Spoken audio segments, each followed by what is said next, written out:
Estamos. Buenos días, finalmente nos han dado el play para empezar. Buenos días a todos y todas, es un gusto tenerles acá. Un año después del primer encuentro, para muchos y muchos que ya nos vimos el año pasado. Yo soy Alexandra Martínez, coordinadora de la Fundación Rosa Luxemburg, y en este primer bloque vamos a darles la bienvenida y un poco la metodología de cómo vamos a trabajar hoy. Presento a Karin Gaber, directora de la región andina de la Fundación Rosa Luxemburg. Muchas gracias, Alexandra. Es un placer saludarles aquí en esta mañana, dar la bienvenida desde mi segunda vuelta como directora de la oficina andina en Quito. Y en esa función mi primera visita aquí, mi primera vuelta a Caracas, y que se hizo justamente para poder compartir este espacio con ustedes, que yo he seguido. Me parece que es más largo de un año, porque leí toda una sistematización del año pasado y participé en algunas reuniones virtuales sobre el rol de los militares, entonces y todo lo que ustedes me comentaron. Entonces me parece que ya es un debate, me parece un debate más largo y más rico que de un año. Entonces, estoy feliz de poder estar aquí con ustedes, y este espacio se está organizando conjuntamente con Surgentes y el Ateneo Popular, que realmente hemos hecho un trabajo serio de preparación. Todos ustedes mandaron sus aportes. Aquí están los sistematizadores que sistematizaron muy sistemáticamente. Y bueno, y organizar todo la logística, la comida, y sobre todo este lugar muy lindo. Realmente me da ganas de volver a estudiar, ver este lugar, ¿no? Entonces, bueno, muy feliz de poder pasar el día con ustedes y estar escuchando y aprendiendo. Gracias, Karin. Bueno, bienvenidas y bienvenidos a este encuentro que hemos llamado ¿Qué debe hacer la izquierda venezolana hoy?, debatiendo los programas para reimpulsar el horizonte democrático, popular y poscapitalista. Me gustaría iniciar precisando algunos conceptos y supuestos que están en el nombre del encuentro. El primero es el de la izquierda. Por izquierda entendemos con de Sousa Santos a las fuerzas políticas que en el último siglo y medio resistieron a la expansión del capitalismo y que se hicieron con la convicción de la posibilidad de un futuro postcapitalista, de una sociedad alternativa más justa por estar orientada a la satisfacción de las necesidades reales de los pueblos y más libre por estar centrada en la realización de las condiciones del efectivo ejercicio de la libertad. Distintas corrientes ideológicas hacen parte de la izquierda, tienen en común su anti y su postcapitalismo. Hacemos énfasis en el carácter anti y postcapitalista de la izquierda porque sobran en el mundo y en el país organizaciones y militantes de izquierda que renunciaron a la superación del capitalismo. No es el caso de este encuentro, no es el caso de la gente que está aquí convocada ni los temas que estamos proponiendo. El segundo es el quehacer. Séneca decía que no hay viento favorable para el que no sabe dónde va. En medio de la crisis del país, que incluye la crisis de un gobierno que se reivindicó como de izquierda, la mayoría de las izquierdas anticapitalistas lucen sin ruta. Parecieran no saber, o mejor dicho, pareciera que no sabemos a dónde vamos, qué objetivos queremos lograr en distintos tiempos. Esto es válido para todas las izquierdas. Las que no han roto con el gobierno lucen encadenadas en la resistencia frente a la injerencia extranjera y la preservación del poder político, sin mucho más en el horizonte, y tolerantes o legitimadoras de políticas de derecha. Las que están fuera del gobierno lucimos, incapaces de crecer, de conectar con las mayorías precarizadas y hastiadas de la política. Extraviadas en los objetivos, no habrá viento que no sea favorable.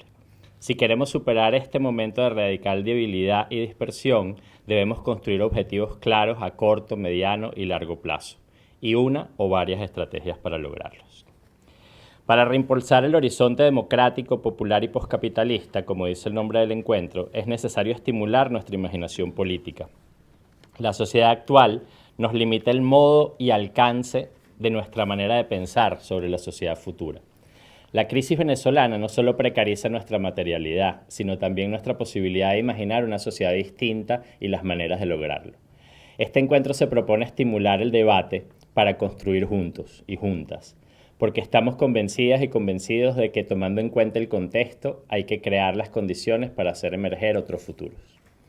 Este encuentro se propone, cito textual, el objetivo: debatir en torno a los objetivos estratégicos y tácticos de la izquierda venezolana hoy y los instrumentos para alcanzarlos, con el fin de dibujar un mapa de las distintas posiciones, identificar acuerdos y desacuerdos y ofrecer insumos para la construcción de propuestas de las izquierdas anticapitalistas venezolanas. No es este un espacio para fundar una organización o para producir una declaración conjunta, ni siquiera lo es para ponernos de acuerdo. La idea es debatir lo más libre y respetuosamente posible, sistematizar nuestra discusión y ofrecerla luego como insumo para que las izquierdas las usen a discreción, para sus construcciones y ojalá para su fortalecimiento. Bienvenidas y bienvenidos entonces a esta tarea colectiva, que la hagamos con goce, que la hagamos libre y que no sea fructífera. Gracias, Antonio.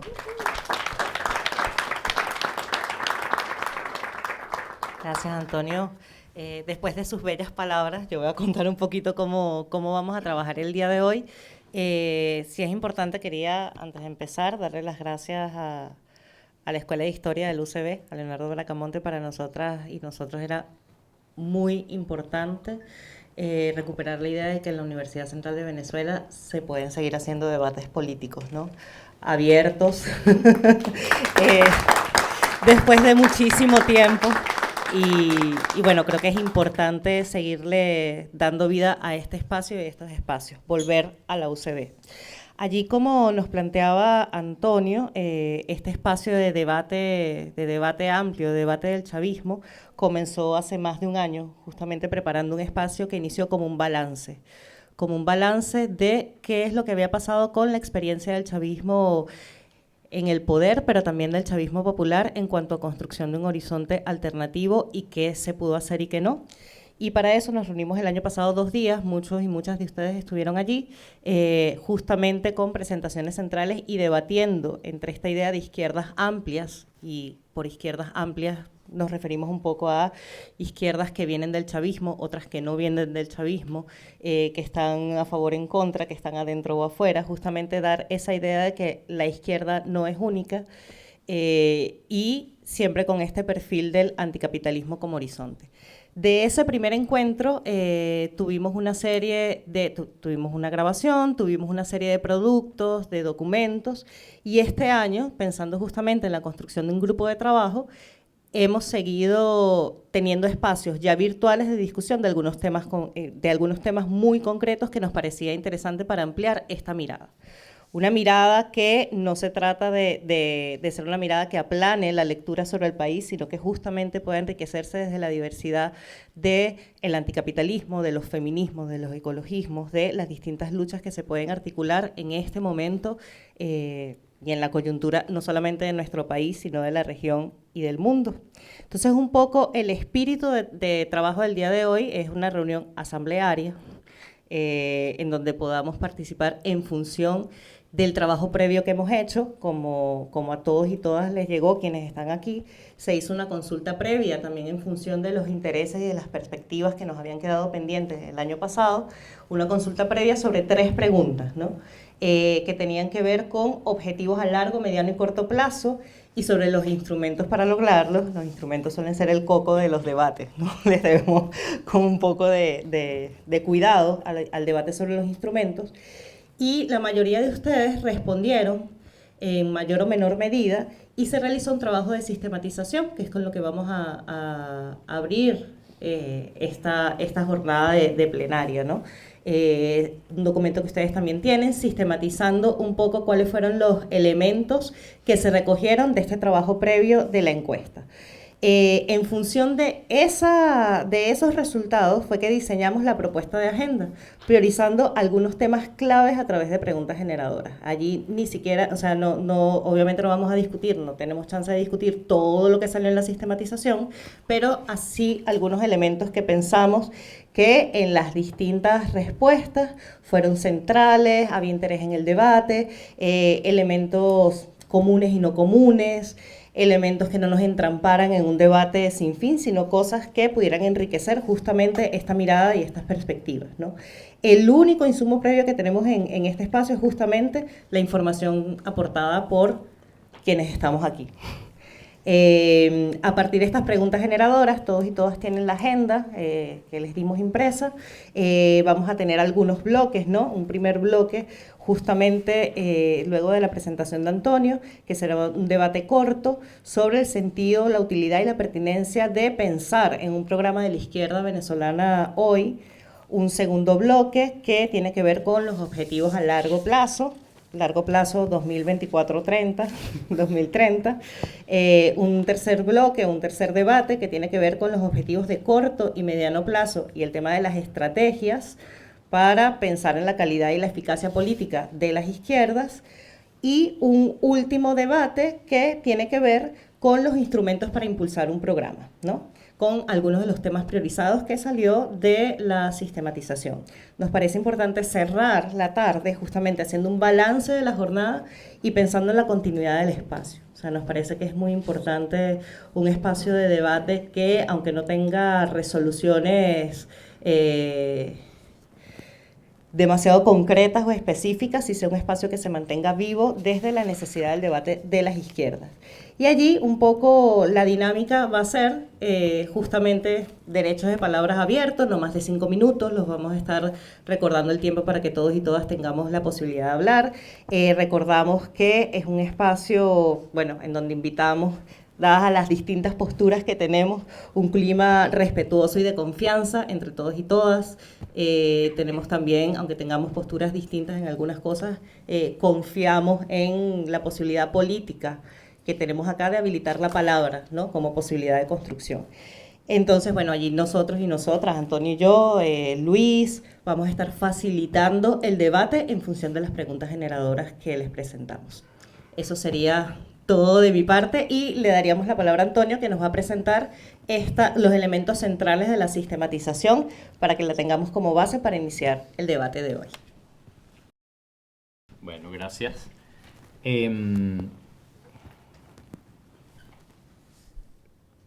Como decía Alexandra, nosotros hicimos una consulta web primero, ¿no? O sea, no podríamos llegar a este espacio y pretender discutirlo todo porque buena parte de la discusión ya arrancó con la consulta web. De hecho, todos y todas debieron tener en sus correos o en sus teléfonos la devolución de esa consulta. Esa consulta se procesó, no solo se procesó identificando los nudos gruesos de la discusión y los temas más repetidos, sino que le enviamos incluso la data plana sin identificar quién había respondido qué, pero la data plana con todas las respuestas de la gente. Entonces, ya ahí hay un insumo. Eso podría ser perfectamente el resultado de un encuentro y salió. Entonces, lo que hicimos es, bueno, no vamos a venir aquí a volver a discutir lo que ya la gente dijo, ¿no? Lo que ya está por escrito y todos tienen en su correo. Y entonces, por eso tampoco les voy a hacer un resumen de la sistematización, sino una priorización de temas. Y cuando avancemos en la discusión de los 4 ejes que nos proponemos, pues tampoco se trata de abrir el debate para repetir lo que ya dijimos en las propuestas, sino escogimos algunos temas que creemos que son los más relevantes, ¿no? Lo primero de la sistematización es que queda muy claro que pese a que todos nos reivindicamos como de izquierda y de izquierda crítica del capitalismo, hay muchas izquierdas en este espacio y en la respuesta en el cuestionario, ¿no? Y nos diferenciamos en la proximidad o cercanía con el chavismo o con el gobierno, nos diferenciamos en la adscripción ideológica, en los vínculos orgánicos. Aquí hay desde gente que forma parte de partidos políticos, organizaciones políticas, hasta gente que está en términos individuales o forma parte de pequeños colectivos. Y nos diferenciamos también en el tipo de apuestas que hacemos, ¿no? Hay apuestas distintas, hay rutas distintas. Pero además hay otras izquierdas distintas a las que estamos aquí. Es decir, nosotros no representamos a la izquierda del país, aunque sea chiquita la izquierda del país, no es que chiquita. La representamos, no es tan chiquita, ¿no? Hay otros sectores y otras maneras de ver eso, y hay otras maneras de ver el chavismo también, así que no tenemos una pretensión en este espacio de recogerlo. De hecho, Más bien siempre tenemos una preocupación desde que iniciamos este espacio en que no logramos la pluralidad que nos gustaría, ¿no? Hay sectores que sabemos que son sectores importantes, que hacen vida política y que no logramos mostrarle, digamos, las bondades de estar aquí. Veamos si el año que viene avanzamos un poco más. En las diferencias de las apuestas, identificamos en las respuestas que hay gente que apuesta a crecer desde la izquierda, pero solo desde el chavismo. Otros apuestan a sumar chavismo más izquierda no chavista. Otros apuestan a una izquierda sin chavismo. Otros más a frentes amplios ni de izquierda ni de derecha, con objetivos nacionales y populares. Y otros más a unas alianzas de la izquierda con sectores de la centroderecha o cualquier otro sector, ¿no? Eso también forma parte de las diferencias de este espacio, ¿no? Es decir, hablamos desde lugares distintos y eso es muy importante tenerlo presente. Y de hecho, a efectos nuestros, lo reivindicamos. Reivindicamos que de esa diversidad y del debate respetuoso entre nosotros pueden salir ideas que a lo mejor nos ayuden a fortalecernos desde nuestras especificidades, ¿no? Luego, otro dato interesante en la sistematización es que no todos entendemos lo mismo por programa, ¿no? Cuando hicimos la pregunta fue ingenuo no pensar en eso, pero cuando nos llegaron las respuestas hay al menos dos bloques, ¿no? Un bloque que entiende el programa como el programa de gobierno, es decir, qué tiene que hacer el gobierno o qué haríamos si fuéramos gobierno, ¿no? Y otro que lo asume como el programa de la izquierda desde fuera del gobierno, qué hacemos para fortalecernos como izquierda y qué hacemos para presionar al Estado o al capital para lograr nuestros objetivos, ¿no? Y esas dos lecturas están ahí. Y además es normal que estén las dos lecturas porque tiene que ver con la diversidad de las izquierdas que somos y cada quien lo está pensando desde un lugar, ¿no? Y sin embargo, con esas diferencias hay unos grandes acuerdos en las respuestas, ¿no? De hecho, esto podría ser una parte del cierre, pero voy a hacer spoiler y la voy a anticipar. No hay un gran consenso antineoliberal desde lo nacional y lo popular. Eso es, digamos, pese a todas nuestras diferencias, aquí hay estas izquierdas que estamos aquí y las que respondieron la pregunta se encuentran en la crítica al neoliberalismo, la vocación popular y nacional. Hay un gran consenso en torno al cuestionamiento de las medidas coercitivas unilaterales y la defensa del derecho a la autodeterminación. Hay un gran consenso, probablemente este es el mayor de todos, en torno al fin de la excepcionalidad y la defensa de la Constitución, de sus derechos, de la arquitectura institucional, ¿no? Y eso se expresó por muchas vías. Se expresó en la defensa y reivindicación de los derechos civiles, políticos, económicos, sociales, culturales, ambientales, que salía por muchos lados, la defensa del salario, la defensa de la libertad de expresión, la defensa de la vida frente al abuso policial. Hay, en términos de ese consenso en torno a la Constitución, es la defensa de los derechos, la defensa o la reivindicación de la transparencia en las finanzas públicas, ¿no? O sea, que volvamos a saber en qué se gasta la plata del Estado, cómo llega, a dónde llega, ¿no? O sea, cuánto es, cuánto se llevaron, cuánto debemos, qué es nuestro y qué no. En ese consenso constitucional hay una defensa importantísima, una reivindicación de las garantías democráticas electorales y el principio de que el gobierno se constituye en función de la voluntad de la gente. Hay una defensa de la institucionalidad democrática en todos los poderes y del carácter público de las empresas y recursos estratégicos. Eso, digamos, es parte del consenso en torno a superar la excepcionalidad y reivindicar la reconstitucionalización de la vida. A veces no me gusta hablar de la reconstitucionalización porque pareciera que en el tiempo pasado la Constitución se respetaba, ¿no? Estamos claros que esa no era la realidad, pero también que estamos en un nivel mucho más radical de irrespeto. Otro tema de consenso, el cuarto tema de consenso, es la necesidad de aumentar el poder relativo de la izquierda venezolana por distintas vías de acumulación. Nos diferenciamos en cómo creemos que hay que hacerlo, pero todos los que respondieron la consulta, digamos, lo tienen como parte de la apuesta. Hay consenso. Ale decía que el debate de los instrumentos políticos siempre es complicado y resulta que aquí, por lo menos aparencialmente, no. Pareciera que hay un consenso en que todos los instrumentos políticos orgánicos deben ser espacios de articulación democráticos. Al menos todo el mundo dijo eso. A ver, a lo mejor nos ponemos a discutir, no estamos entendiendo, no estamos entendiendo lo mismo, pero lo menos formalmente parecía. Y hay un consenso en torno a la interpelación al gobierno, a su giro programático a la derecha, a su giro autoritario, y hay diferencias en cómo es esa interpelación. Eso va desde una crítica interna, digamos, gente que no rompe, pero que plantea una crítica, hasta una ruptura y un enfrentamiento. Pero en la crítica al gobierno de Nicolás Maduro hay un consenso. Entonces aquí hay 6 consensos identificados, o por lo menos según el análisis que nosotros hacemos, identificados en función de las respuestas que conseguimos, ¿no? Eso es parte del debate. Luego me gustaría identificar los temas más gruesos, ¿no? El tema más grueso, sin duda, es de la superación de la excepcionalidad y la reconstitucionalización, que, como les decía, tiene todas esas dimensiones: derechos, arquitectura institucional, voluntad popular.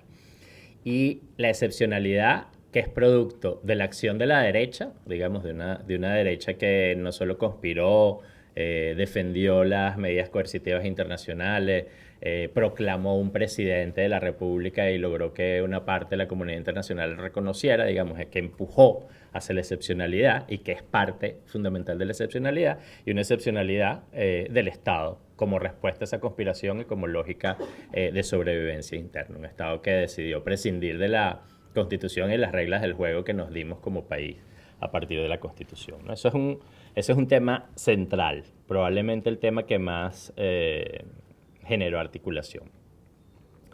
Otro tema grueso que aparecía es el consenso petrolero, pero ese no aparecía sin tensiones, aunque la mayoría defiende la reivindicación del petróleo como motor de la economía, el carácter nacional, público, en beneficio de las mayorías del uso de ese recurso, entra en tensión con la crítica al modelo productivo extractivista y el impacto ecológico del petróleo. Entonces ahí hay un gran tema que aparece, ¿no? Un tema que además habría que decir que la izquierda venezolana en su conjunto tiene muy poco trabajado, ¿no? Muy poco discutido. Hay un tema grueso que tiene que ver con el discurso, ¿no? O sea, no solo estamos en una crisis país, sino en la crisis de un gobierno que utilizó un discurso de izquierda, ¿no? Y que buena parte de las cosas que forman, ¿no?, nuestros conceptos, nuestras ideas, nuestras apuestas, están permanentemente dichas desde el gobierno, ¿no? Entonces, por un lado decimos que hay un consenso en la crítica al gobierno, y por otro lado, desde donde se critica se usa los mismos conceptos, mismas ideas o similares del gobierno. Entonces hay una reflexión importante en buena parte de los aportes sobre el agotamiento del discurso de la izquierda, porque, bueno, ¿cómo hacemos para que eso conecte con la gente, ¿no? Decimos las cosas de otra manera, o si decimos las cosas de otra manera podemos terminar pensando de otra manera, es parte de la reflexión. Otro tema grueso es la búsqueda de la eficacia y de la calidad política, ¿no? Hay una variedad enorme de líneas de acción que se plantean pensando en fortalecer la izquierda, ¿no? Desde las que tienen que ver con el empoderamiento económico, con las líneas de formación, de investigación, de movilización en torno a demandas y derechos, con la autocrítica y la reconstrucción de la izquierda, con la articulación de la diversidad de las izquierdas y más allá de las izquierdas del movimiento popular, con el fortalecimiento y constitución del poder popular y sus distintos agentes y subjetividades, con el diálogo y construcción de agendas que nos permitan pensarnos desde otro lado, y con objetivos que nos permitan entrar en la disputa, incluyendo la disputa electoral. Eso es otro tema grueso de las propuestas. El poder popular y las economías alternativas y comunales, tanto en su dimensión de acumulación orgánica, de aumentar la fuerza orgánica, como en su dimensión performativa, es decir, de anticipar la sociedad deseada, de que aunque no tengamos el poder político del Estado, nosotros podemos construir sociedad alternativa, es un tema que aparece, no con la misma fuerza que los anteriores, pero aparece por distintos lados. Y finalmente, en relación con el tema de la democracia y la articulación en un instrumento político, como les decía, no parecieran haber grandes diferencias. Se habla de alianza amplia de las izquierdas, de Frente Amplio, de red de organizaciones y actores políticos, de coordinación nacional de organizaciones, de un movimiento diverso con estructuras dinámicas, de un partido de la clase obrera articulado con otras organizaciones, de frente de lucha, del partido movimiento, de coalición de fuerzas, ¿no? Ahí, por lo menos en el discurso no aparecía nada distinto, ¿no? El problema es qué pasa con esas articulaciones que no existen o que son débiles o que se mueren, ¿no? Esa es la propuesta que tenemos ahí cuando lleguemos a la agenda de lo que queremos discutir. Y esto sería como una síntesis muy apretada de la sistematización de los principales temas que salieron. En función de esos temas, nosotros construimos la agenda. Es decir, si vamos a discutir sobre el objetivo, sobre los objetivos de largo plazo, nosotros tenemos, ¿todos tienen agenda? Sí. ¿Hay alguien que no tenga? Carlos no tiene. Dale, esta es. Si alguien más falta por agenda, el Guita. Ahí están las preguntas generadoras, ¿no? En cada uno de los temas.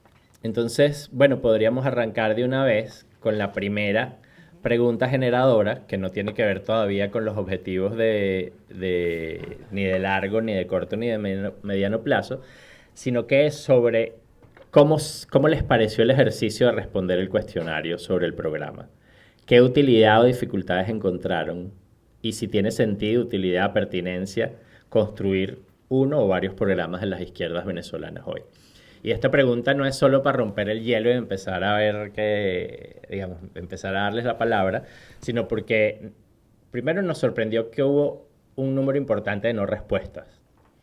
Pero además hubo compañeros y compañeras que nos dijeron, no, yo empecé, pero es que no podía, ¿no? O sea, había temas aquí que no sabía cómo responder. Entonces creemos que no queríamos arrancar como que si ahí no hubiera pasado nada, ¿no? Pasó que tenemos cerca de la mitad de las invitadas y los invitados que no respondieron al programa, y además una parte de esos que son compañeros cercanos que nos dijeron con toda confianza, mira, aquí nos enredamos, o sea, aquí no... Entonces, bueno, queremos volver al inicio y preguntarles en una ronda rápida, que quien hable le vamos a pedir que se identifique, diga su nombre de organización y más nada, si pertenece a organización, y de manera muy rápida diga cómo les pareció el ejercicio, cómo se sintieron respondiendo el cuestionario sobre el programa, si creen que es útil, qué dificultades encontraron y si creen que es pertinente esto de intentar construir uno o varios programas de la izquierda.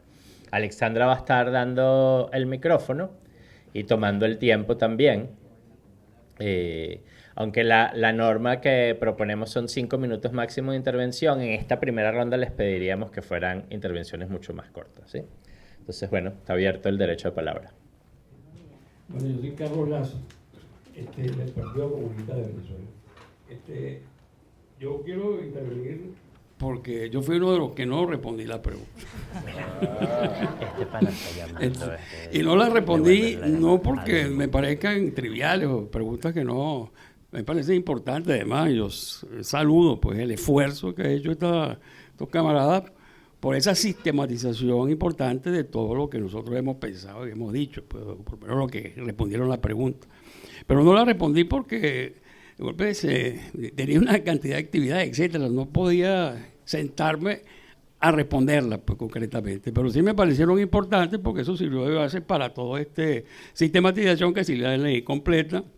Y me pareció que recoge, por lo menos, aspectos generales de la izquierda, en que toda la sistematización que acaba de hacer, el resumen que hizo el camarada, me pareció que recoge, pues eso sí,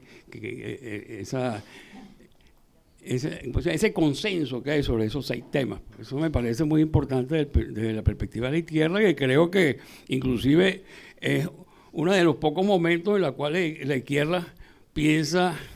por lo menos a nivel de la escritura y lo que se refleja ahí, esta parte de la izquierda tiene muchos consensos. Yo creo que eso es importante porque toda la historia de la izquierda de Venezuela ha sido una separación y algunas veces ha sido una separación muy agria. Y me parece que esto, que se haya producido esto y sobre todo con la coordinación de este equipo me parece muy bueno y me parece que es un gran avance para el desarrollo de las posteriores luchas de la izquierda. Me parece que yo creo que hay perspectiva pues, del desarrollo de movilizaciones un poco más fuertes dentro de toda la izquierda que tenga este consenso, pues puede ir ejecutando y desarrollando. Además, ahí hay toda una estrategia, pues. Está planteada ahí toda una estrategia y toda una táctica, está planteada en cada una de esas sistematizaciones que hizo el compañero. Y si revisamos todo lo que es la respuesta a la pregunta, y conseguimos táctica y estrategia para el desarrollo, no solamente antes de la toma del poder, sino programas para el poder. Bueno, muchas gracias, eso es lo que quería decir. Julio Fermín, gracias por la invitación. Yo soy parte del equipo de formación y publicaciones EFIP. A mí me pasó que respondí, pero llegué tarde. Es decir, lo envié ya cuando ya estaba lista la sistematización. Pero sí creo que es importante dos cosas que era la que quería aportar. Y una es que, o sea, por un lado, cuando uno recibe esas preguntas, uno dice, bueno, ¿esto será conmigo? O yo tendré que decir algo en esto, ¿no? Y siendo uno que se considera de izquierda, etcétera, la trayectoria, etcétera, etcétera. Y claro, lo que yo entendí después fue lo que me pasó, que es que esto es como cuando uno va a una competencia y no está entrenado. Entonces, yo registro es el cómo hemos dejado que esto no se ejercite.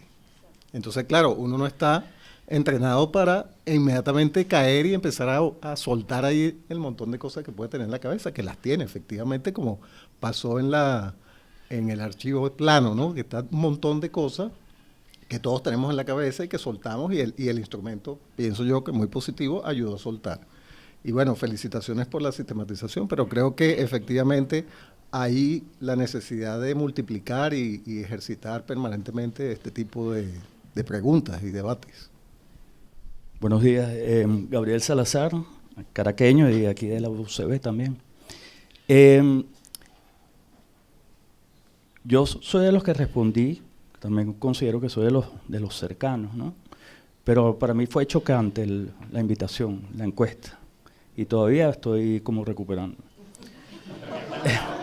Sí, no, porque realmente quedé chocado. Yo en un primer momento leía las preguntas y trataba de generar respuestas y decía, bueno, pero objetivos, estrategias, que son programas, o sea, en estos términos. Es decir, esto parece el planteamiento de un POA, la invitación a hacer un POA, en términos temporales.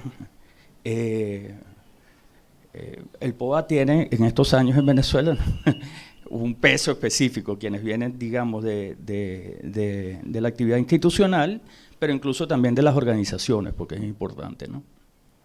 De organizaciones de la sociedad civil.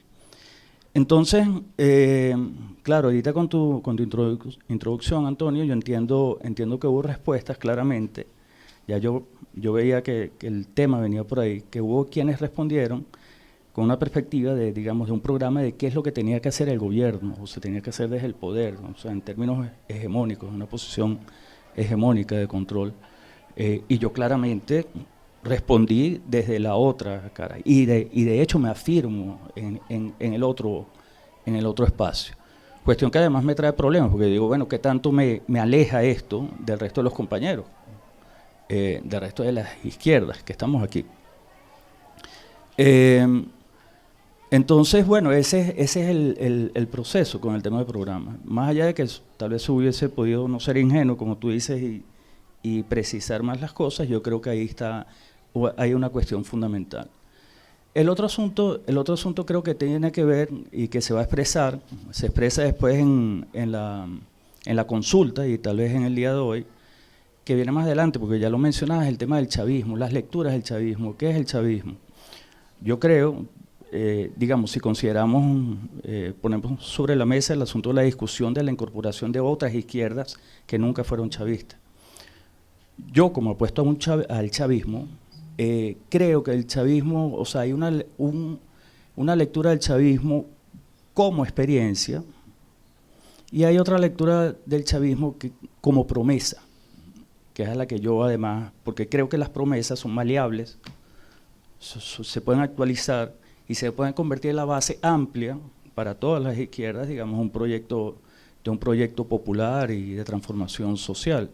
Es decir, la promesa del chavismo me refiero a la promesa del proceso constitucional o desde antes, después de salir de Yare, en términos a la refundación de la República, a la reconstitución ética y política de la sociedad venezolana y, bueno, planteamientos de independencia nacional y de soberanía nacional y soberanía popular, que creo que son una buena base, más allá de la discusión del socialismo del siglo XXI, lo que sea, socialismo bolivariano y otras cosas, como para un programa de izquierda.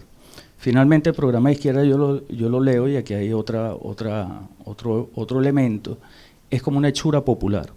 Es decir, mi problema, o sea, yo creo que antes que el programa, en términos objetivos, yo creo que es un asunto, el problema de la izquierda es la organización, básicamente.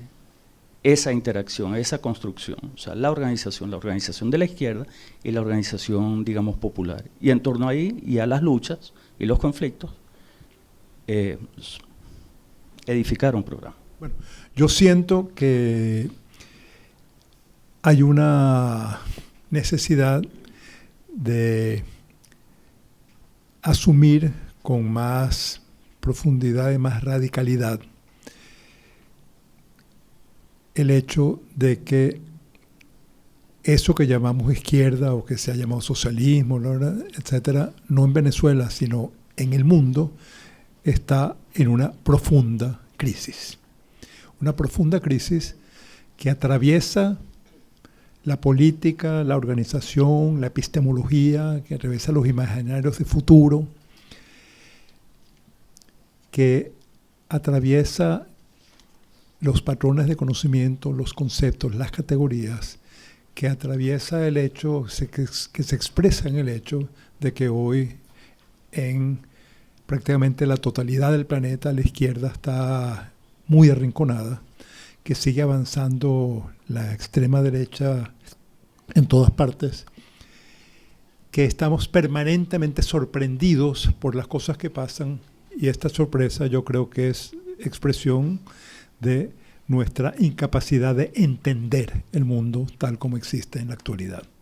Creo que nuestras categorías, nuestros conceptos, nuestras formas de entender el mundo, nuestras formas de comunicar lo que queremos, de alguna manera no dan cuenta de transformaciones profundas que han ocurrido en la humanidad en las últimas décadas fundamentalmente. Entonces, me parece a mí un poco problemático comenzar a una discusión sobre la base de, bueno, desde la izquierda, anticapitalista, postcapitalista, democrática, popular, vamos a empezar a discutir programas, cuando en realidad a mí hoy eso me dice muy poco. Pero no me dice a mí, o sea, me dice, creo que es una crisis extremadamente profunda, que atraviesa absolutamente todo, y que sin el reconocimiento de eso, realmente tenemos muy poca posibilidad de repensar la política, la organización, las otras cosas. Entonces, por eso preguntaba si esto es un tema para el futuro. porque creo que sin una discusión que aborde esto, estamos meando fuera del perol. Buenos días, Luis del Ateneo Popular. A mí en realidad cuando me llegó la consulta, yo me puse el chic de izquierda, de partido de izquierda, de gente que participó en los 90, y dije, bueno, ¿qué hay? Hay una crisis en el país, hay que pensar la crisis, hay que convocarnos, lo que hicimos en los 90, que hicimos nosotros en los 90, construimos desde diferentes lugares, bueno, ¿cuál es la alternativa a la crisis de los 40 años de la Cuarta República? Yo me puse ese chic, pero después de responder, más bien caí en cuenta de otra cosa, como que me faltaba, como unas cuestiones previas. ¿Cuáles son las cuestiones previas? Chamo, ¿cómo reconstruimos el tejido social? El tejido social que ha sido fuertemente afectado, disgregado por las múltiples crisis, ¿no? Estamos hablando de la pandemia, estamos hablando de la crisis económica, estamos hablando de la crisis política. Como que hay una cosa que nosotros estamos pensando desde un sujeto que en este momento es un sujeto que está precarizado, que tiene 3 trabajos, que tiene 4 trabajos, que está despechado porque el proyecto político, porque el que apostó, no nada más lo decepcionó, sino que en algunos momentos se ha sentido inclusive perseguido por ese proyecto. Además, saturados de información y lidiando con unos jóvenes que hoy tienen 18 años y que nacieron en el 2005, que ni siquiera comparten una parte de la historia, la gesta heroica de los que fuimos parte del chavismo, que somos parte del chavismo, que construimos la alternativa bolivariana, inclusive antes que apareciera Chávez en el horizonte, ¿no? ¿Cómo lidiar con eso? ¿Cómo lidiar con esta nueva normalidad que no se termina de normalizar, pero en la que estamos profundamente desorientados? No nada más que estamos profundamente desorientados, sino que estamos cansados, sin tiempo y agotados del conflicto político. Buenos días.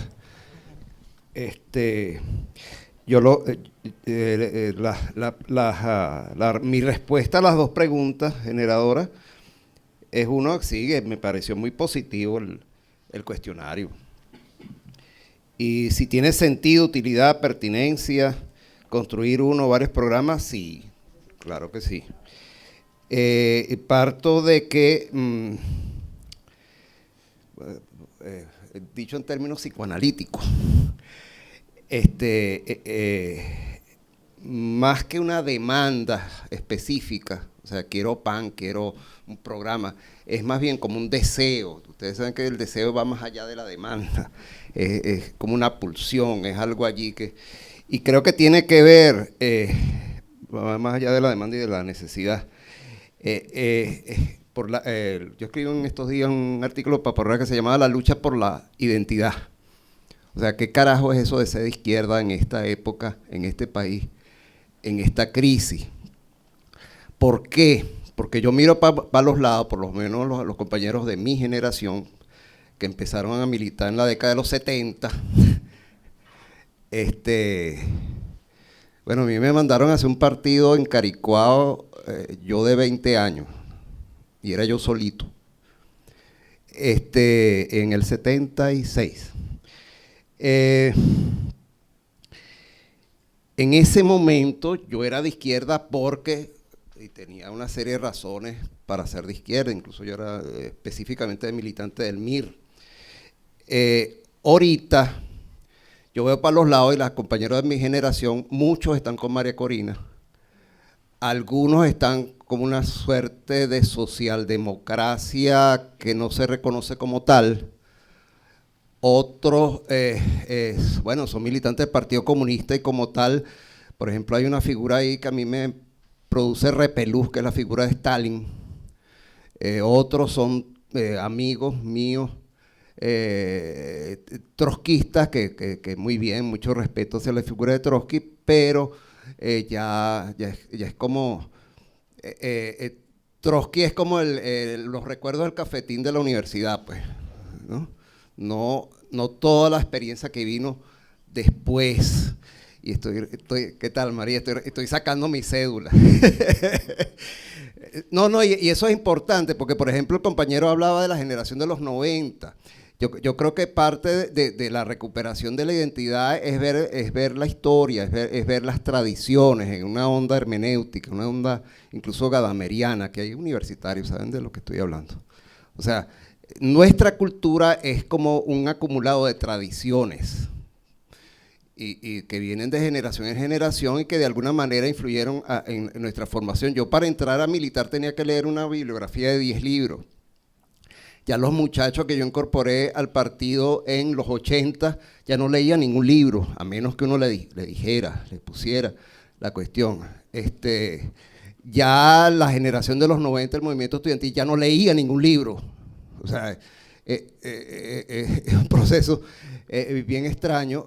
Vino el chavismo, entonces uno veía en el chavismo un arroz con mango. O sea, yo no me reconozco como chavista porque es un arroz con mango. O sea, el chavismo retoma cosas de antes, las mezclas con un discurso patriótico de la Venezuela heroica, con algunos elementos ahí de marxismo-leninismo, con los chistes de Chávez. O sea, claro, uno se empató ahí, confieso que he vivido confieso que acompañé lo que se llamó el proceso, pero cuando se mete ve aquel berenjenal, o sea, hay una gran improvisación y hechos muchos sospechosos, ¿entiendes? O sea, uno tuvo la experiencia del chavismo como gobierno, como movimiento social, bueno, aquellas tomas de Yagua para garantizar que el transporte del petróleo, después la cuestión de referendo, sí, uno militó en eso. Pero de alguna manera uno lo vivió como, bueno, de alguna manera la continuación de lo que ya habíamos vivido, pero también como una cosa, algo así como, yo digo que este país es una mezcla de Kafka con Eudomar Santos, o sea, del proceso de Kafka específicamente y de Eudomar Santos. Me refiero a la gestión del Estado, me refiero a la burocracia y esto, y por otro... ¿ah? El tiempo. Bueno, la que lleva el tiempo es la señora. No, bueno, con eso lo que quiero decir es que experiencia o promesa, hay que ver la experiencia, está bien, pero la promesa es la misma, la promesa es la tradición de la izquierda, que hay que tomar de ahí, que hay que abrevar allí, y sí está planteada una lucha por la identidad.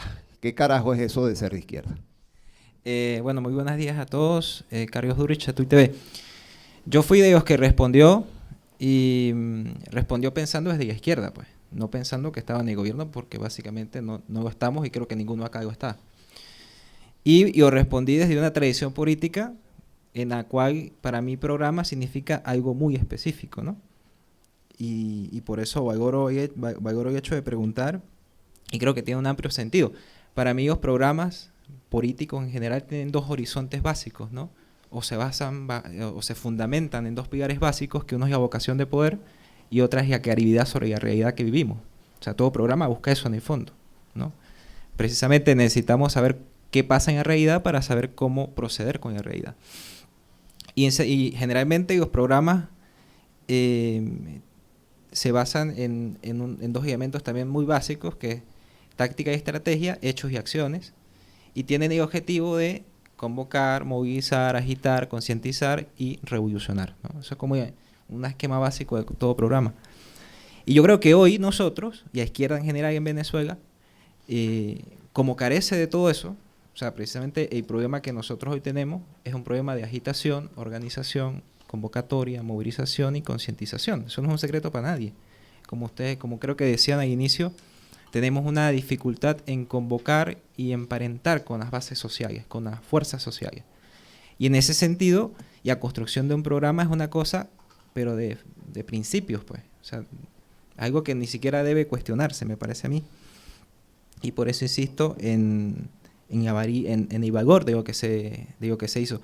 A mí lo que me pareció curioso, no sé si soy muy tradicional con esto, pero cuando uno discute un programa, usualmente lo discute con más gente, y que uno toque responder frente a una computadora parece así como cuando uno vota en Estados Unidos, así como diga sí, no, tal vez. Entonces, eso me pareció muy extraño. Ojo, eso no es nuevo. En otros países hay partidos políticos que se crean, que funcionan así, o sea, que crean su programa a partir de una encuesta virtual. Eso no es nada nuevo. Pero sin embargo, uno sí se siente algo extrañado de eso.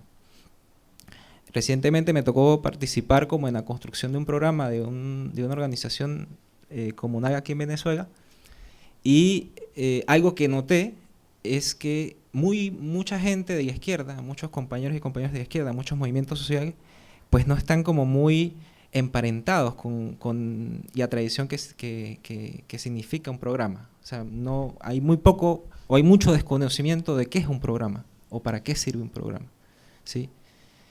Y creo que eso habla, y cierro con esto, de una tradición política en la cual hemos vivido en los últimos años en Venezuela, donde hay un sujeto referente que es el partido, que ha marcado agenda permanentemente y ha hecho que la política sea un hecho pragmático permanentemente. No tenemos construcción de un horizonte claro, y creo que eso de arroz con mango es muy clarividente en ese sentido, pero creo que nos hace falta volver a las premisas básicas de cualquier organización política. Necesitamos un programa y necesitamos emparentar con la gente. Para eso necesitamos conocer la realidad que ya desconocemos en mucha profundidad. Gracias. Bueno, Liliana Buitrago, un saludo a todas, todos. Voy a ser muy breve. Voy a referirme a esa sensación, ¿no?, de tener que pensar en un programa frente a una incertidumbre muy grande, que es que yo siento que realmente las izquierdas se debaten muy poco el modelo civilizatorio propiamente, pues, o sea, y de la crisis ambiental y ecológica, que la gente sabe que yo estoy en esa área, pero que eso está ocasionando nuevas violencias, nuevas formas de precarización, nuevas guerras, etcétera, y eso no está en el debate, escasea muchísimo. O sea, y eso responde a la pregunta que Carlos hace, que tiene que ver con qué es lo que pasa en la realidad.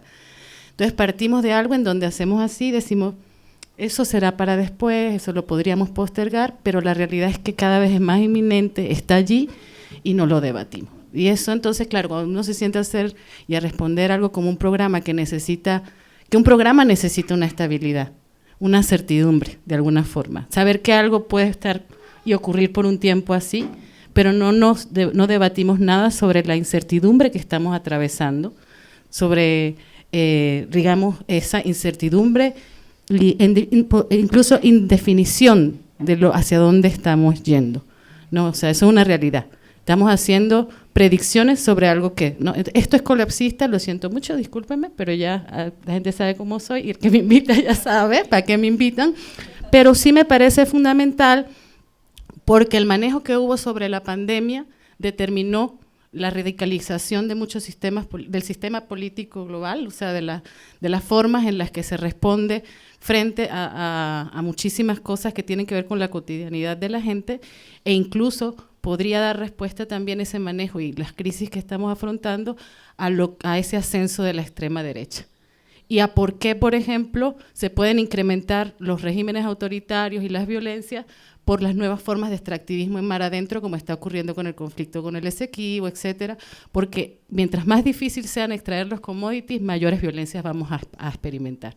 Entonces, esos vínculos creo que están muy ausentes y creo que tendríamos que empezar a hacer, claro, en ese programa decía cómo conecto lo económico, lo ecológico, con lo feminista, o sea, esos vínculos que se nos hacen muy imposibles hoy en día de ver, porque precisamente no es fácil lo que estamos atravesando. Y otro punto es frente a qué me defino como izquierda, porque las derechas, las extremas derechas, no se definen a sí mismas como tales. De hecho, se llaman de izquierda, libertarios, etcétera, y entonces desde donde nosotros nos plantamos frente al otro y al otro, que sería la derecha. Entonces esa discusión en torno a las derechas y qué son hoy en día me parece fundamental para entender desde dónde nos podemos definir como izquierdas. Buenos días a todas y todos. Santiago Arconada, de la Plataforma Ciudadana en Defensa de la Constitución. En mi caso, la presencia en esta reunión, muy deseada por mí, había estado obstaculizada por estar fuera de Caracas durante los últimos 3 meses, estaba en los Andes. Me enteré, yo le agradezco mucho a Antonio el interés de comunicarse y me enteré de que estaba esto, pero le agradezco a Edgardo que me puso el estoraque de papeles de todo lo que fue el debate y eso fue lo que me leí, subrayé, y de lo que quiero hacer el comentario de que yo después de leer esos documentos tuve un recuerdo de una tarea relativamente reciente que tuve que asumir, que fue hacer una investigación en las declaraciones finales de los últimos 18 encuentros del Foro de Sao Paulo.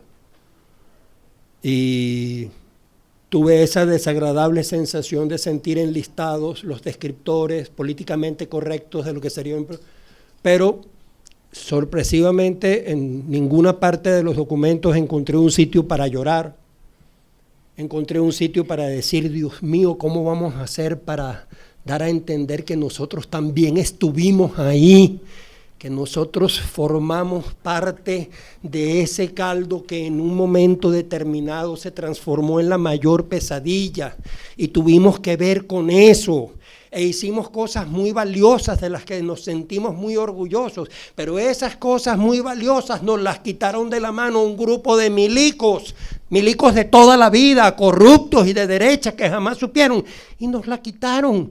Y nosotros, respecto de ese habernos dejado quitar eso, no tenemos la más mínima reflexión, por lo menos en el estoraque de papeles que a mí Edgardo me dejó.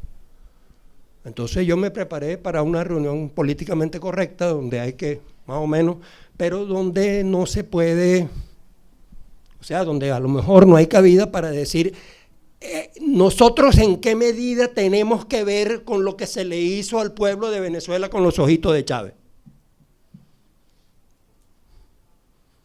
Y creo que abordar cosas como las que vienen ahorita. ¿Qué viene ahorita? ¿Cuál es el papel de la izquierda en las elecciones presidenciales del 2024? ¿Viene o no viene? Es más o menos obvio que viene, ¿verdad?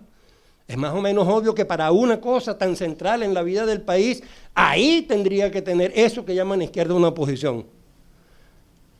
Y yo siento que no hay la disposición anímica para decir que ese inmenso contingente humano que desprecia al gobierno de Maduro por lo que significa y desprecia a la oposición al gobierno de Maduro por lo que significa, no tenemos ningún derecho de pensar que respecto de nosotros, la izquierda, ese inmenso contingente humano, tiene un planteamiento distinto y nos reivindica y nos salva, y no por el contrario nos mete en el mismo saco de todos los políticos que condujeron a la situación que Venezuela tiene en diciembre del 2023.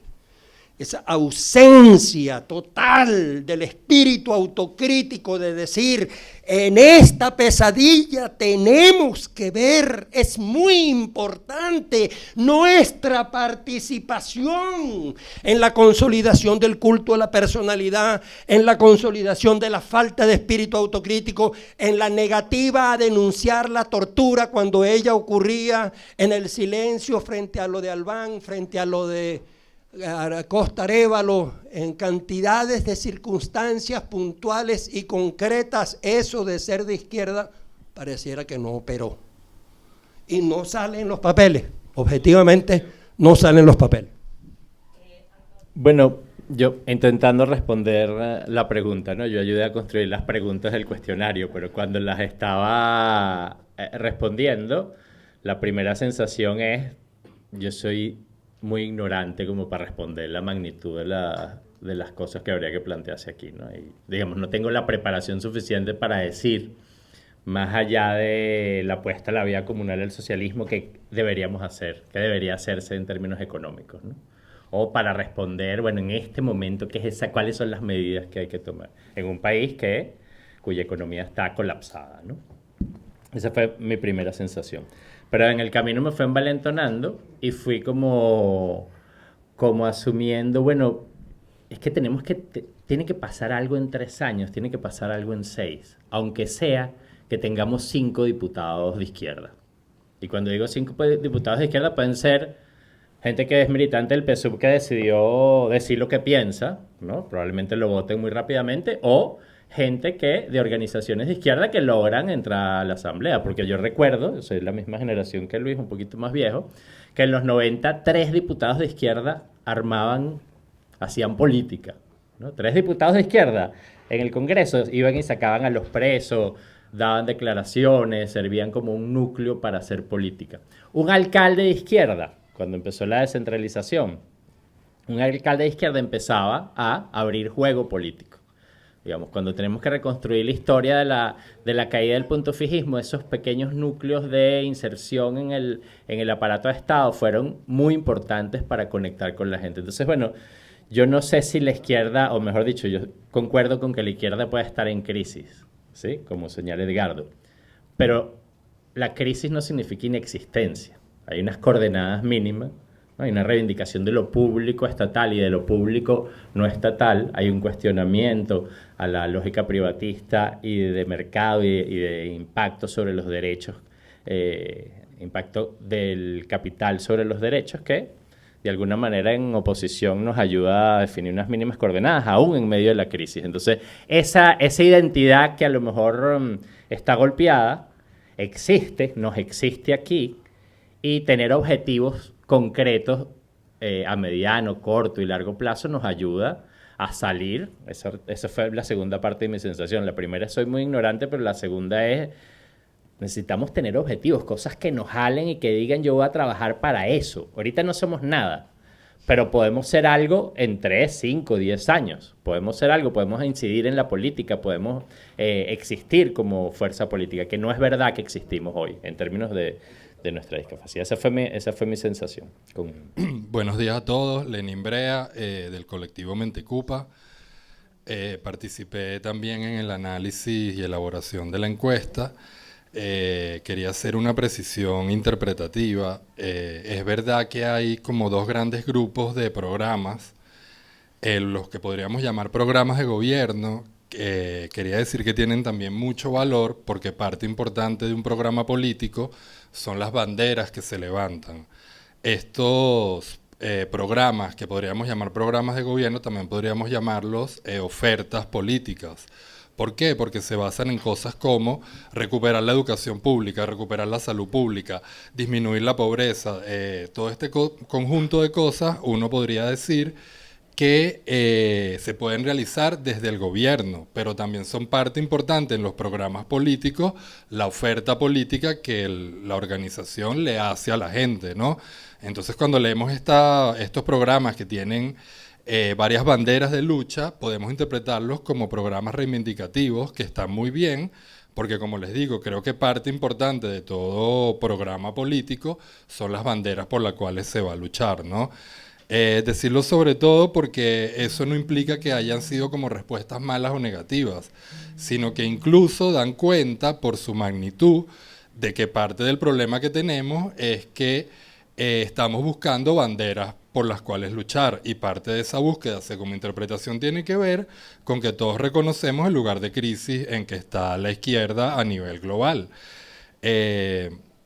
Más allá, bueno, cuando Antonio me planteó lo de hacer la encuesta, el análisis, y estuvimos discutiendo bastante las preguntas, hicimos varios modelos, hicimos el ejercicio de responderlo, pues mi primera impresión es que la izquierda en Venezuela no está lista para hacer un programa conjunto, ¿no?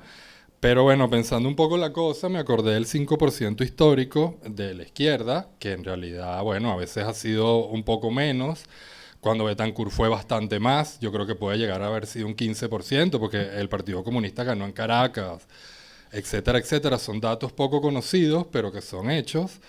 Y bueno, a partir de ese 5% me preguntaba cuánto sería ahorita el porcentaje.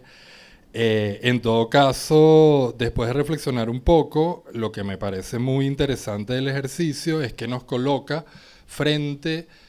nos obliga a hacer una evaluación de las dificultades que tenemos adelante, tanto para pensar individualmente cada quien desde sus espacios y organizaciones, como para pensar en colectivo, pues.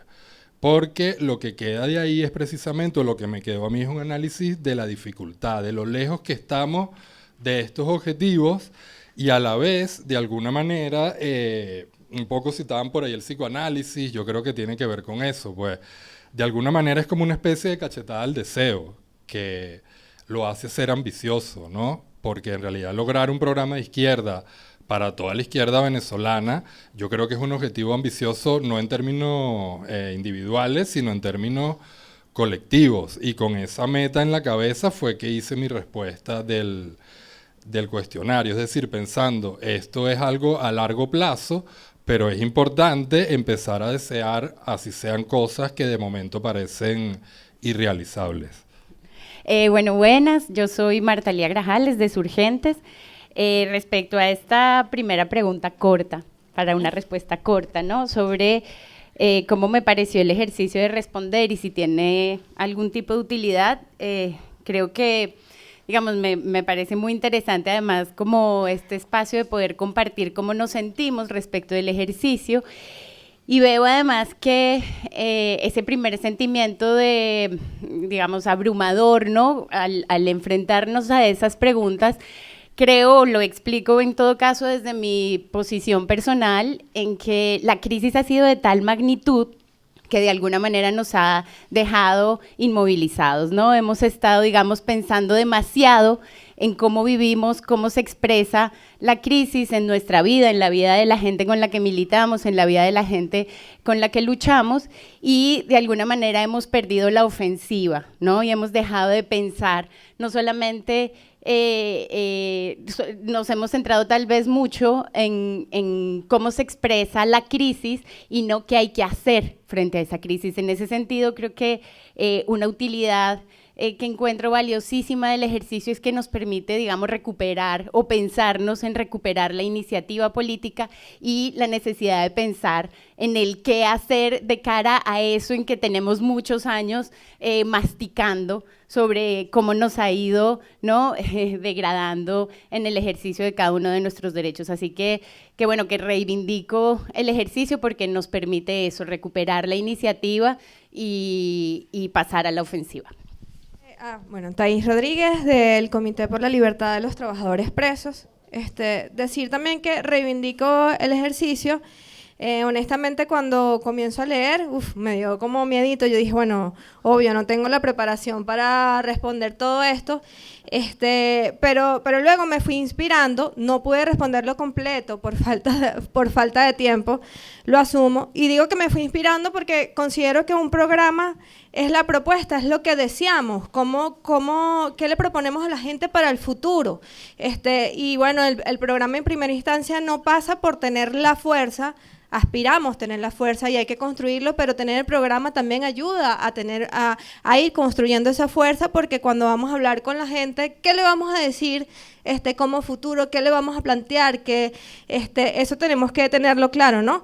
Y bueno, como chavista, también pensando que no tenía la preparación, dije, bueno, Chávez, ¿qué planteó cuando no era presidente, cuando no tenía el poder político y estaba construyendo esa fuerza?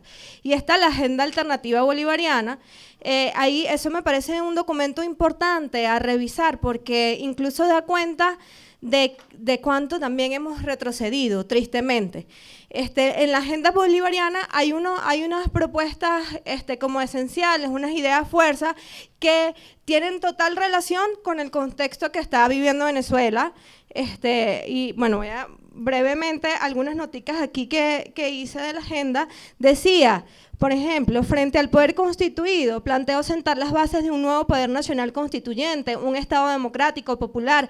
Está entonces en la actualidad el planteamiento, por supuesto, de lo comunal, el Estado comunal, participativo y protagónico. Frente al proceso de desnacionalización y privatización, en su momento Chávez decía, recuperar la soberanía, el control de la industria petrolera, y eso también está vigente porque venimos de una etapa de desnacionalización, lamentablemente, y recuperar ese recurso petrolero para garantizar los ingresos, para superar la pobreza. Frente a los planes neoliberales, la máxima inhumana de que la mejor política es una buena política económica. Chávez decía, la mejor política social es la que satisface las necesidades de la población. Chávez decía, no hacemos nada con tener grandes cifras macroeconómicas mientras la gente se está muriendo de hambre, con que crezca el Producto Interno Bruto, pero nuestra gente se está muriendo de hambre. Entonces, bueno, son como ideas, fuerzas que están en ese documento y que caben perfectamente en el presente y pueden dar luz para esas ideas, fuerzas de construcción de un nuevo programa, por supuesto adaptado a nuestra realidad, que tiene otras dificultades, el tema de la migración, otras dificultades y otros actores en el escenario político, pero vale la pena rescatarlo, pues. Y bueno, sí, yo ahí me emocioné en ese sentido porque es bonito como izquierda imaginar qué futuro nos prometemos, qué futuro estamos luchando, pues. Como parte del equipo que ha promovido este espacio, cuando hicimos la prueba, ¿no?, de la encuesta, yo la contesté pero no la mandé. Soy de ese grupo. Debe haber aquí un grupo de el que le escribió eso y no la mandó. Pero sí me pasó que la entendí, o sea, cuando la escribí, me di cuenta de que la estaba pensando como un programa de gobierno, ¿no? El tema de los impuestos, la política fiscal. No tenés el poder. Exacto, no soy el poder. Pero luego, justamente viendo la sistematización y conversando con los compas, era justamente pensar en la interpelación de lo que Antonio le dice la imaginación política, ¿no? En qué momento estamos, tú también lo planteas un poco, Marta Lía, del momento de reflujo tan difícil en el que estamos de sobrevivencia. Lo decían unas compañeras con el debate de Milei en Argentina, justamente inscribiéndolo en el debate que planteaban Liliana y Edgardo. O sea, está por un lado la crisis estructural, la crisis del modelo, la crisis ecológica, y por otro lado está la amenaza que no tendremos ni siquiera educación pública. O sea, es una crisis que no solamente es venezolana, que es una crisis global, que está en la perspectiva de una crisis climática, económica, de la representación política, de la democracia. Y nosotros y nosotras, además, aquí, aunada a esa, tenemos nuestra propia crisis, ¿no? Entonces, es cómo combinar. Sí me parece que las preguntas estaban, entiendo lo que planteaban algunos compañeros, ¿no? Que si las respondías todos, parece que obvias todo el resto del contexto que lo hemos venido realizando, y obviamente lo sitúa mucho en las coordenadas venezolanas. Por eso a mí me parece importante, quizá en perspectiva, discutir estos temas de un programa que incluya las tensiones entre modelo económico extractivista y la posibilidad de una transición socioecológica, pero también como programa para la izquierda, ya no desde el poder, para la izquierda, también cómo incorporamos las agendas de lucha feministas, las agendas de la diversidad sexual, de las luchas ecológicas, de los derechos, y también cómo nos vinculamos con la gente en un mundo y en una sociedad cada vez que pareciera yo no sé si despolitizada o politizada en unas claves que no lo estamos entendiendo. O sea, podemos tener la más bella sistematización, el más bello programa, e incluso ser 5 o 15%, tener 3 diputados, lo que sea, pero ¿cómo le estamos hablando a la gente y con quiénes dialogamos en un contexto en donde las campañas electorales ya no están centradas en programas, en donde las campañas electorales se dirimen en el TikTok? O sea, ha habido un cambio en el mundo de cómo se ejerce la política, de las miradas y cómo nos posicionamos ante esos cambios. Entonces creo que es algo también a pensar en nuestro ejercicio de imaginación política. Sí, buenos días. Mi nombre es Leandro Viloria, soy del movimiento LGBTI, de gays, lesbianas, bisexuales, trans, intersex y queer. Gracias a todos, todas y todes por estar acá, por esta invitación. Y cuando digo también todes, muchos dirán eso como que nos quieren meter esa ideología de género, algo que esa ideología de género, eso no existe. Nosotros luchamos contra la heteronorma, que nos han dicho que bueno, que si eres mujer tienes que tener cabello largo, si eres hombre tienes que tenerlo corto, porque acaso la mujer con el cabello corto es menos mujer que la que tiene largo, o los hombres que se pintan las uñas son menos hombres que lo que no, o lo que se pone zarcillo. Pero es un tema que nosotros como izquierda incluso también debemos debatirlo, porque somos millones de homosexuales, lesbianas y trans que estamos allá afuera. Fíjense que hace poco hubo una marcha, la Marcha del Orgullo, y fuimos más de 50.000 personas que salimos a la calle. O sea, ningún movimiento social acá en Venezuela, ni de izquierda, ni de derecha, ni ningún partido de por sí solo, o sea, sin necesidad de los transportes, tienen la capacidad hoy día de movilizar 50.000 personas, están pagándole un plato de comida, eso no lo hay. Y nosotros los homosexuales, lesbianas y trans nos movilizamos y nadie nos paró, nadie nos para. O sea, tú lo ves, no les importa. O sea, fuimos invisibilizados. Salieron 50.000 maricones a la calle a pedir sus derechos, a nadie les importó. Entonces, es eso importante, pensarnos un programa para la toma del poder. Porque qué hacer sentarnos acá sencillamente para debatir, bueno, cómo sería el mundo, si podíamos tocar los leones. No, o sea, la idea es tomar el poder. O sea, sentarnos a hacer un programa. Sabemos que ahorita es muy difícil para nosotros los jóvenes pensarnos de la izquierda, nosotros como jóvenes, la toma del poder, porque este gobierno ha quedado en la psiquis del pueblo que esto es izquierda, que esto es la izquierda, es la gente. Yo no quiero volver a la izquierda, donde tengo un salario de $1. Eso no lo quiere el pueblo. Entonces, imagínate, nosotros qué futuro tenemos nosotros los jóvenes para tomar el poder. Oye, es bastante fuerte, es casi nulo. Y esta es una izquierda que se llama revolucionaria, pero es más conservadora que ninguno otro. Hasta tal punto que, bueno, nosotros los homosexuales tenemos 25 años esperando que esta izquierda nos dé nuestros derechos porque son revolucionarios y nada, no lo vamos a tener con esta gente en el poder. Fíjense que se estaba debatiendo en la Asamblea Nacional una ley orgánica contra todo tipo de discriminación y una fracción de evangélicos conservadores pentecostales se opusieron a eso, movilizaron a su gente y esta izquierda revolucionaria decidió engavetar esa ley contra todo tipo de discriminación. O sea, porque los evangélicos estaban peleando por su derecho a discriminar y ganaron. O sea, este gobierno es presa de los conservadores. El tema de qué hacer sobre la violación de los derechos humanos, o sea, sobre cualquier persona, si es de izquierda, si es de derecha, o sea, lo mataron, le violaron sus derechos humanos. ¿Qué vamos a hacer? ¿Nos vamos a quedar callados? ¿Vamos a ser cómplices al quedarnos callados? Y es difícil que tú digas, a ver, un maricón no está hablando. Un maricón sí, lo que somos cobardes. Bueno, es un tema que lo ponemos acá en la palestra. Gracias.